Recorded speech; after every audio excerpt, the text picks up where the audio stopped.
when you've gone that deep inside yourself, and all those feelings of pain that I had, I was in the worst pain of my life, ever. And some people think, man, you're just crazy. No, when you've done that, and you figured out so much on your own, and all that pain and discomfort I had in that tub, laying there, passing out, everything, was confirmation of what I just figured out. I just figured out the code. I figured out a code that many people aren't looking for. And I want it to be known. I want that feeling. This was confirmation. This was like a scientist's notes. Mm-hmm. The notes were here. The notes were all this feeling. It was a confirmation. And no one at that time could understand what I just done. I cracked the code to human potential in myself. And I was still like, oh my God, like this is unbelievable what I just did. So it's that quiet place. It's that place by yourself. It's those hours and years and decades by yourself in the grip of life. When life has you by the throat and choking you out, and you're sitting there calm because you're trying to figure it out. You're not panicking. You're not quitting. You're not throwing in the towel.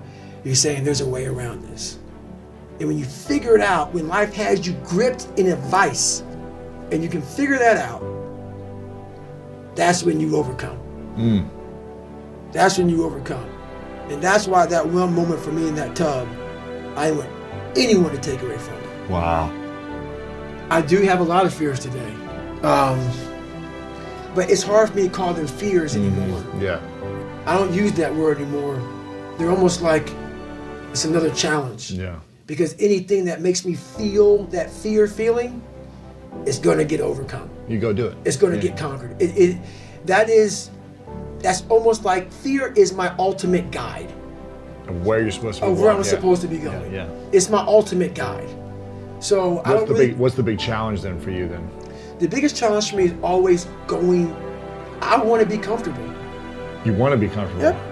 You want to sleep in a nice bed and relax. I'm a normal human being. You want to chill out. Mm-hmm. Yeah. I want, and the time is going to come. There's time for everybody to get civilized. The worst thing in life that happens to a man is they get civilized, or a woman, anybody. Yeah. Because you lose the hunger for life. Uh-huh. You think you've arrived, and once you have I've arrived mentality, that's my biggest fear. Is I get to the point where I'm at that point where life has come to me and I had that feeling of I've arrived. I now know my life, for what I know it to be, is over. Even though that's where comfort is and everything else, I found the most life in the most uncomfortable places in the world. I was the most David, the Goggins that I invented, because David Goggins was weak.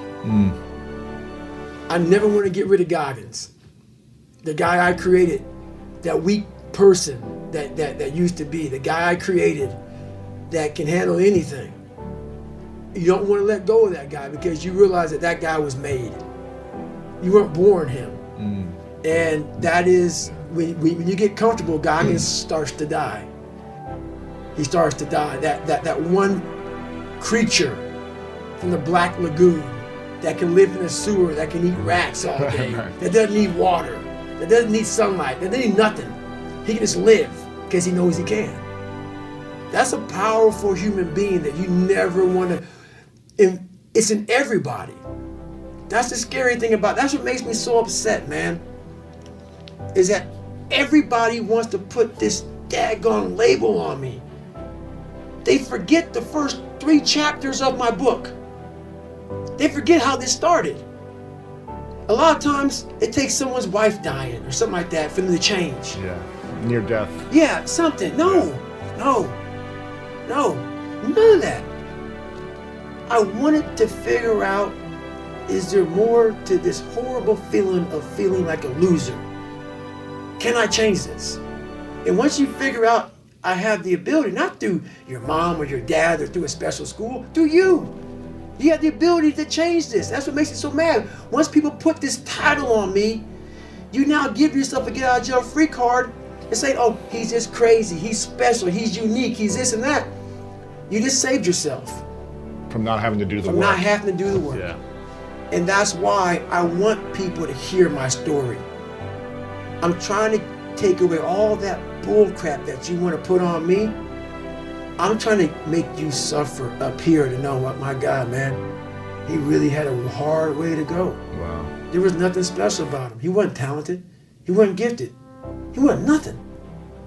He wasn't nothing, and he made it. I want everybody to feel uncomfortable around me. That's it. Because I want you to go home and think about yourself. Yeah. Think about yourself, man, because you're leaving so much on the table for the possibilities of what you can be. You say most people are at 40% potential. What percent are you at? I like to say that I live in the 90 percentile, sometimes 99. 100% is dead.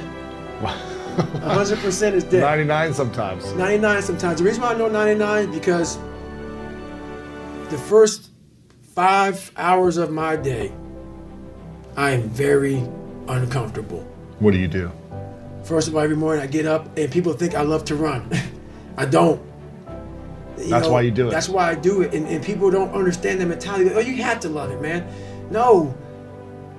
Running has changed my life because every morning I know I'm going to do it. If you know every morning you do something you don't like, every morning I will do it for, and guess what? If I just ran for an hour a day is 24 hours, right? What percent is that? What's 1 hour over 20? Is that 4%? Yeah. A small percent. But anyway, that's why I know I'm at a high level, because I'm at a not wanting to be uncomfortable. I put myself in the dungeon every day, off jump, out of bed. It starts. Shoes on. Right. Out of bed. While most people lose the battle in the morning, like once you leave your beautiful house, the war starts. Nowadays it starts before you leave home. The phone rings, social media's up, the world's attacking you. If you don't control what you can to build that armor, so in the morning time, what I'm doing is I'm building my armor. It gets broken every night. I get up in the morning time, I start to build the armor. Let's run, okay? Gotta do our push-ups, our sit-ups, our pull-ups. Gotta go to the gym, gotta do our stretch. Every morning I'm building. You do 1 hour in the morning of training? Oh no, in the morning time I do at least an hour and a half, and then I go to the gym. Of running? So that's running. Hour and a half of running. Yes. Then I'm in the gym, and then at nighttime, every night for the last 5 to 6 years, about 5.5 years, I've only missed 2 days of stretching for 2 to 3 hours. 2 to 3 hours a night stretching. I've only missed 2 days in about 5.5 years. Wow. Stretching. Stretching. Why stretching? That is where so the sickness I had was my psoas muscle got real tight. Huh. And it caused my body, long story short, to pretty much choke me out from the inside. So when you're young, your psoas muscle is your fight or flight muscle. We're sitting down right now, we're using the hip flexor muscle. When you're under stress, as I was my whole life, by being afraid of my father, it's tight. Yeah, clenched. Your whole body's tight. Then I choose a job like being a Navy SEAL. It's even tighter. And then I put myself under stress. It's just tightening. So it's a vice grip. And you need healthy blood flow through your body. I wasn't getting any of that. So I pushed so hard. In life, people say, oh, because you ran so much. No. Sorry. Life. Emotional stress. Yes. Emotional stress made me just tight. So now, I couldn't sit down here for 10 seconds. And I'd be like, I was wound. What that's done to me is allowed me to be even more open-minded. I stretch out. I get my body lengthened out. It lengthens my mind out. The possibilities out. I calm myself down. So during the morning time, I build the armor. I face the world. Because now I know there's going to be some disappointments along the way every day. Yeah. So that's life. But if you face disappointments already in victory, the things I can control is I can control my run. I can control how my house looks, how my world is. I can control that. So I've won. Open my door of life. Life starts to beat me down, but I'm facing it with the body armor that I created. Yes. And now I'm facing life with the proper tools. Unlike I hit the snooze button, I'm running late, my house is a mess, my mind's a mess. Now life's already beat you. So you open the door and now life hits you and you're already frustrated. You're already in that anxiety mode. You're stressed already. And then life starts to pile more on top of you. You get home, you're exhausted. And that's how life happens. to everyone.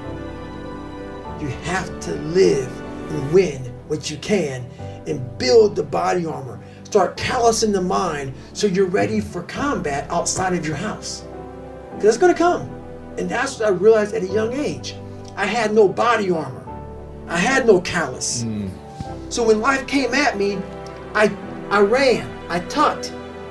I lived in the fetal position trying to get away from life. I wasn't protected. I didn't protect myself. I had nothing. So I started realizing I gotta form an armor. So I won't have to lie to you to make you like me. So I'm not approaching people feeling insecure, saying I have all these material things that I don't have. When you have that body armor, you tell people, hey man, I'm not real smart, but I try real hard. I'm not the fat. I won't win this race, man, but I've been running for the last 4 years every day. That's pretty good, yeah. That's the mentality that you need to have. Yeah. Look at people knowing I know you and everybody else has issues. So why am I worried about how anybody thinks of me? We're all in the same boat here. Some boats may be bigger than others, but we all have problems. So be it. We're all in the same boat. Yeah. Some of us are willing to not lie about it. Yeah. I'm at that point now where I no longer care. Because why? Why can I go on here and tell people how fucked up I am?